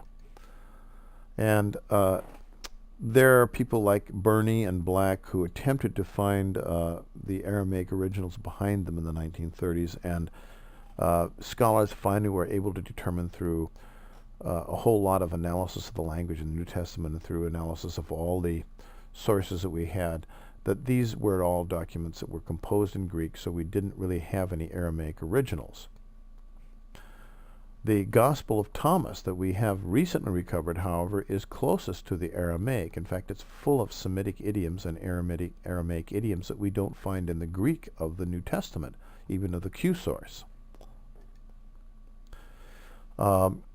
We also have Greek fragments of translations of early Jewish Christian literature that preserve some of these Aramaisms.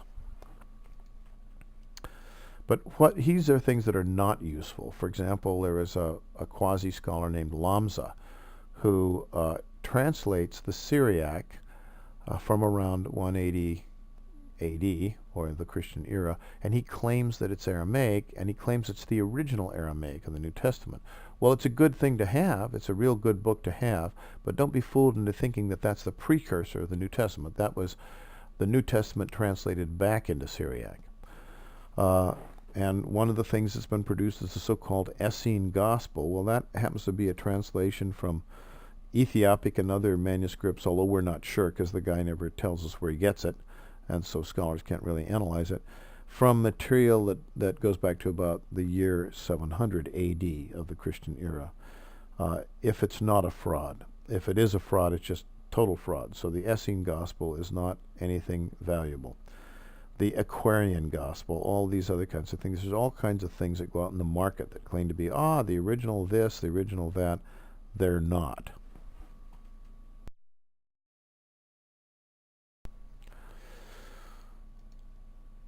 So let's talk about modern Jesus scholarship. Unfortunately, most biblical scholars have an axe to grind. They have theology to maintain. Their salaries are paid by denominational churches who have a stake in maintaining their theological viewpoints, and so these scholars have either been totally brainwashed into these points of view, or they are beholden to these points of view. So very few scholars are free to wander too far from the ideological basis of whatever religion they represent, because it's these religions that support them. Catholic scholars, various kinds of Protestant scholars, some of them are pretty liberal and they go pretty far. The best of them are at places like Harvard Divinity School and a lot of the Episcopal Divinity Schools and other Protestant schools. There is very little, if any, scholarship at all in Orthodox and Greek Orthodox Christianity. Most of their stuff is studies of theological ideas from the sub-apostolic writers, the Greek philosophers of the church from the 3rd and 4th century. And that's a whole study in mysticism, but it does not get us back anywhere near the historical Jesus or what he actually taught. Roman Catholicism has a method of making sure that anything its scholars put out is in line with its dogma. If it's not, it doesn't get the imprimatur of Rome, and it's not published. So only among Protestant scholars can you really get a chance at getting some kind of pretty reasonable Jesus scholarship. Now, there are today tens of thousands of journal articles by reliable scholars. Unfortunately, they're inaccessible, and many scholars, you go up in this world by becoming the student of some other scholar, and you promote his ideas, and he recommends you for jobs in seminaries and universities, etc. So there's a lot of academic styles and fads, and a lot of a lot of allegiances that go on in these things. Sometimes there are maverick scholars who just love to go around and offend everybody, and they come up with their ideas just in order to be different, and there's another bias there. And there are hundreds of sensationalist books. They're usually written by journalists who don't know anything about scholarship, have no credentials whatsoever. A scholar is a person who reads the original things in their original language and can do that, and it knows how to determine what's reliable, what's unreliable, what's historical, what's not historical, and goes through a very long period of study and training and has a huge repertoire of things in the original language. People that write lots of these books are journalists who are looking for a hot title to go out and make some kind of outrageous claim. That's the kind of stuff you get when you get ideas about the in all kinds of fields. You have this sort of thing happening. Holy blood, holy grail, and all that kind of stuff. So I have written a simple introductory book called The Authentic Jesus, which we use in our studies with Home Temple Ordination Studies. I have made a translation of the teachings of Jesus into a paraphrase based on scholarly understandings of what he's doing, called The Gospel of Jesus Christ. I have a book that is accessible to you in this seminar, which you can purchase an online copy for $10, or if you've already been through ordination studies, you already have a copy of it. It's called Keys of the Master, that contains well over 100 terms and words and concepts, historical concepts used by Jesus to help you to interpret things. And I've written some other literature like The Mysteries of Jesus Christ and so on, to try to do as well as I can. I am just one person. I have my limitations as a scholar, but my scholarship has not been beholden to any denomination or to any particular thought system. I've always approached it as well as I can from just my own point of view. And if I have a bias, the bias might be called theosophical. I have a world religions background, sort of the way I look at things. I look at the teachings of Jesus in the context of the teachings of other world masters, and my personal religion might be called theosophical in that kind of way, but it's not beholden to any particular Christian dogma.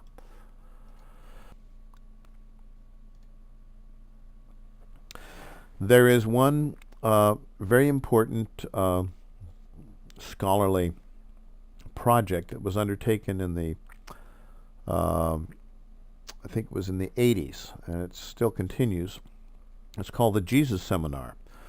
Christian fundamentalists consider it to be the work of the devil, but what it is a lot of Protestant and some Catholic scholars have gotten together to try to actually recover some of the historical teachings of Jesus or historical understandings about Jesus. Now, the Jesus of history is really unrecoverable. By the 1930s, scholars knew enough to know we could not recover the Jesus of history. Schweitzer's book, The Quest of the Historical Jesus, kind of goes through that whole exercise. But that book is obsolete. There's an awful lot of information from the time of Schweitzer's time that is no longer correct, and assumptions that he made that were the assumptions of 19th century liberal scholarship that are no longer really hold up. So people that started the Jesus Seminar and worked in it have done a lot of publishing and have done a lot of research that is based on the latest stuff that's been recovered and latest understanding that we have of things, and have produced a lot of good information. Now, I wrote my book, The Authentic Jesus, in the 1970s, and it was my own personal attempt to do what later the Jesus Seminar would try to do. So I do recommend the Jesus Seminar, which you will find online, and you will find a lot of publications by these authors and books by these authors.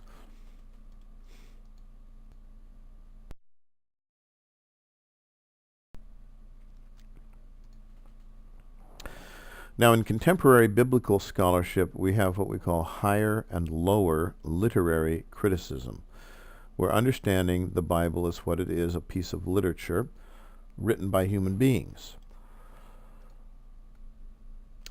Each writer has his own point of view and his own sources of information. Now, higher criticism is the understanding of how material passes from the mouth of the teacher Jesus to finally be written down in a book like the Gospel of Mark. And so when we do that, we understand oral tradition, how it works, and what some of the dynamics of it are. And we understand about the forms that things passed in oral tradition and in written tradition. And a concern is what we call redaction. Redaction is the editorializing, the spin that somebody is going to put on anything he or she writes. So we have a lot that we study about how this happens. We look at it happening in other traditions. We look at the dynamics of how this is produced. And then we can work backward from the end result to get some idea of where it came from and what its original forms might have been. Now, lower criticism is really involves the recovery of ancient manuscripts. It's an older part of biblical scholarship that began after the time of the King James Bible. King James Bible was based only on a couple of late manuscripts of the old Byzantine text, which is the very unreliable expanded text. And as more and more manuscripts of the Bible begin to show up from really ancient periods of time, and as people begin to dig up papyruses out of the Egyptian deserts and exploration continued and so on, we've recovered well over 10,000 papyri of the early Bibles from the 2nd century and 3rd century and so on. And they're written on vellum, which is kind of an animal skin. They're written in large letters, which are called uncials, and small letters called minuscules, and they're all from different time periods. And we can date things by their calligraphy, by what the letters look like. That's called calligraphic dating, and we can also use radiocarbon dating. We can also date things by the archaeological era that they're found in and the layers they're found in and so on. And by taking all this material and putting it together and find out where the similarities and the differences and what the geographical locations are, where we find them, etc., we can analyze them to find out what the earliest and most original and therefore most accurate textual families of these manuscripts were. And all this stuff is now made available. All scholars, Protestant, Orthodox, and Catholic, have access to this because there's a place in the world where it's all kept in Germany, and it's available, it's all photographed, it's put together, and scholars work with this material. It's not secret or kept from anybody, and it's available to be put out by committees of scholars who determine what the earliest forms of the texts are, and then they put a textual apparatus that shows you what some of the other options are and that they have rejected as being the oldest. And usually you won't disagree with them when you look at the evidence. But this is all available in scholarly editions of the Greek and Hebrew biblical texts. Scholars know how to use them. Return to the start page and go to the second part of this module.